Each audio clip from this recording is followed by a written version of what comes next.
Welcome to The Art of Likeability, ranked one of the top podcasts in the world. In this podcast, you'll discover how to leverage likability to build stronger relationships, lead more efficiently, close more sales, and keep customers happy while increasing success in your professional and personal life. Let's jump in with your host, Arel Moody. What's going on, Art of Likeability family? Arel Moody here, your host of the Art of Likeability podcast, where we teach you the strategies you need to be more powerful in your connections with people so that you can build relationships, build likability, get that it factor that makes you feel like you are the bee's knees. Now, I've heard this phrase, the bee's knees, many a time. I have never seen a bee's knees before. Have you? And if you have, why is a bee's knees such a sought after thing? Be like, that's the bee's knees. If you never heard that reference, you clearly have never watched something from the 1920s, which is absolutely possible. I could have just been riffing about bee's knees. And you're like, listen, bruh, nobody says bee's knees in 2017. What's wrong with you? Which is possible. Or you could be like, yeah, how come we say the bee's knees? How come we say the cat's pajamas? I never seen a cat wear pajamas. You ever seen a cat wears pajamas? Huh? Have you? Have you ever seen a cat in pajamas? If you have, tweet me a picture of a bee's knees or a cat's pajamas at Arel Moody on Twitter. Hit me up on Facebook or LinkedIn at Arel Moody and let me know if you've seen it. By the way, we got some exciting stuff, y'all. I'm so excited. I want to tell you about an amazing episode we got. Before I jump into the episode, I got to let you know, I am going to be doing a live webinar. Yeah, like interact with me live and in person. So it's going to be cool. I'm going to be answering questions. I'm going to be giving you guys some really specific content and letting you know about some really cool, exciting advanced trainings that we're going to have available. So if you'd like to get involved in that, what I want you to do is go to artoflikeability.com, Art of Likeability, ARTOFLIKABILITY.com. You'll see a place for you to put your email into our general kind of email listserv. We're going to be sending out the announcement to that listserv. Okay, so I'll send you out the information, how to register. We'll send the email. It'll be free. It's going to be awesome. I want to do a lot more to interact with you, the listener.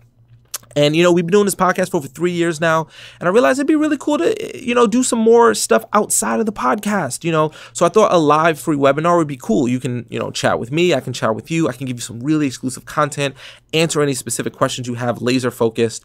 It's going to be a lot of fun. I'm going to give you some really super secret strategies specifically on starting a conversation and keeping a conversation going with strangers. Many a times we have to talk to people. For many people, starting that first conversation feels absolutely gut-wrenching. So whether you're in a professional setting, whether you are advanced, having specific phrases, having specific things you can do, how to find the right people to start a conversation, it's going to be really cool. And I'm going to give you all for free.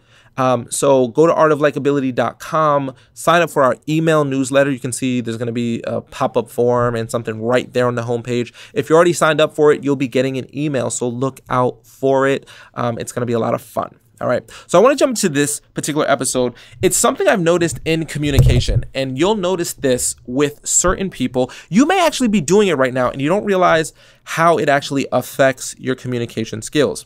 So this works especially true if you just met someone for the first time. So let's say you're meeting someone new and you do what I'm about to share. The person actually thinks you're not interested. Now, what it's called is over-affirming, okay? Over-affirming. So everyone knows that active listening, they've heard this phrase. If you haven't heard it, well, it's called active listening, where you say things like, oh, yeah, tell me more, interesting, so on and so forth, right? So it's called active listening. What over-affirming is when you're saying, yeah, and you're either cutting people off, hurrying them, or not letting them complete a sentence fully. So it might sound something like this. Person A goes, yeah, you know, I was going to the beach. That's person B, right? Person B is the affirming person. Yeah, oh, okay, the beach. You're like, yeah, I was going to the beach and this happened. Okay, yeah. Like if you over-affirm your yes, yeah, it doesn't actually encourage the person to speak to you more. It actually feels like you're not listening, or it feels like what they're saying is not important. Now, if what they're saying is not important and you're actually doing that to hurry them, that's a whole other subject that we can discuss maybe at a later time. But for the most part, you're usually affirming to be active listening. Now, I'm going to give you some information that's actually a little bit counterintuitive to the whole active listening philosophy. You actually do way better when you're listening to someone to just say nothing. Let me explain what I mean by that. It's way better when you're listening to maintain eye contact, or if you're over the phone, just shut up. Like literally just say nothing.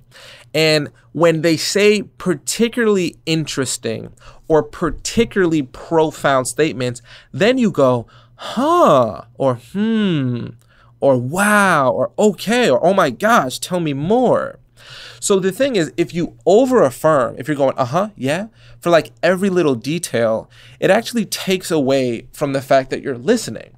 But if you save your active listening for truly interesting or profound moments, then the person knows, oh, wow, you are actually listening to me. This person is actually listening to me. That's really, really powerful, okay? So I want you to remember, if you're over affirming, you're actually not causing someone to feel like they're being heard. So how should you do it? You should literally shut up for most of the time. You can nod your head every so often. Again, constantly nodding your head. You look like a bobblehead doll on the backseat of a car. You're going to look foolish. Don't do that, okay? But literally, unless someone says something particularly interesting or particularly profound, or it's the punchline or the whatever, that's when you do active listening and go, ah, or or wow, or whatever is your active listening technique. So you may only have to do it a couple of times in a conversation. You actually do people way more credit by shutting up and letting them speak and letting them finish sentences. Now, sometimes people say to me, but Arel, what if I get a long talker? We have episodes and strategies on how to get away from long talkers. So you can like scroll through our past things and like cut those people off. It's very difficult if you're not skilled at cutting off long talkers to cut them off. However, I want you to think that if you want someone to feel like you're truly listening, you're actually more powerful in your listening by just saying nothing.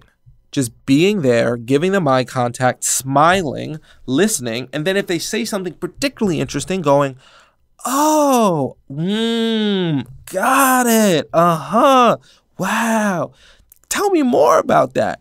So what happens is the person, when they hear you quiet for most of the time, and then in certain moments, they hear you affirm them, then it feels like they just said something amazing. It's kind of like a round of applause almost for an individual conversation. So it's a really powerful strategy. So I want you to be aware next time you're in conversations, are you over affirming? Are you saying, okay, yeah? Or are you being present, listening, letting that person be the star of the show when they speak, and on their big moments, on their aha moments, that's when you're saying or It's a really powerful listening technique. So I know that you've been told to active listen, but actually, believe it or not, you can over affirm. It's way better to do one or two ahas and just literally be quiet. Like, how easy is that? Like, you're in a conversation, and I promise you, when you start doing this, people are going to say, you're just so easy to talk to, or I feel like I can trust you. You actually build your trust factor, you build your caring and empathy factor, and it's really cool to actually hear people fully versus predicting what they're going to say and trying to hurry them through it. So I want you this week to make sure you're not over affirming. You're actually being more quiet when you're in conversations and only affirming for big reveals or aha moments. If you're speaking to people who don't have big reveals or aha moments, you need to change your network, people. You're talking with people talking about low-level stuff, all right? Talk about higher stuff. Get yourself on a higher frequency, baby. Vibrate like you were Andre 3000 around the year 2000. Now, if you don't pay attention to hip-hop and you don't know who Andre 3000 is, look him up. This dude was vibrating on a whole different level back around 2001, 2002. Whenever that video, maybe it was 2002. I don't know. It was that video, Love Below, came out. It's a great album, people. Honestly, Love Below, fantastic hip-hop album, completely against everything that was hip-hop at the time, so very contrarian. I'm I'm talking about Andre 3000 people. 3 Stacks is also what they call him. I don't know if y'all listen to hip hop. You could be in another country. We got listeners in Uzbekistan. What's up, y'all? We got listeners out in India. Holla at me. We got my Australian massive. Love y'all. So wherever you are, UK, my friends across the pond, my American friends, I love you. I really do. This stuff is human interaction, people. I'm telling you, no matter what country you're in, humans are humans. The human experience is the same. These strategies work. Make sure to go to artoflikeability.com, put your name and email into our email form. You'll be the first people to be known about that free webinar I'm going to be hosting very, very, very soon.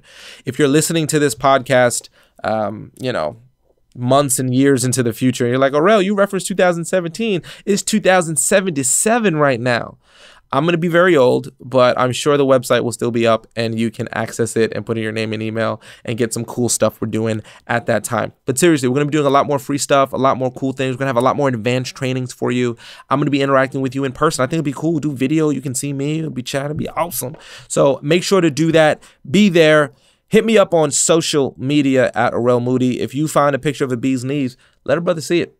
If you got some cats in some pajamas, let a brother know. All right, I'm out of here. Sending you all a big old high five. But remember, before I send you the high five, though, the information I just shared with you is not going to impact your life.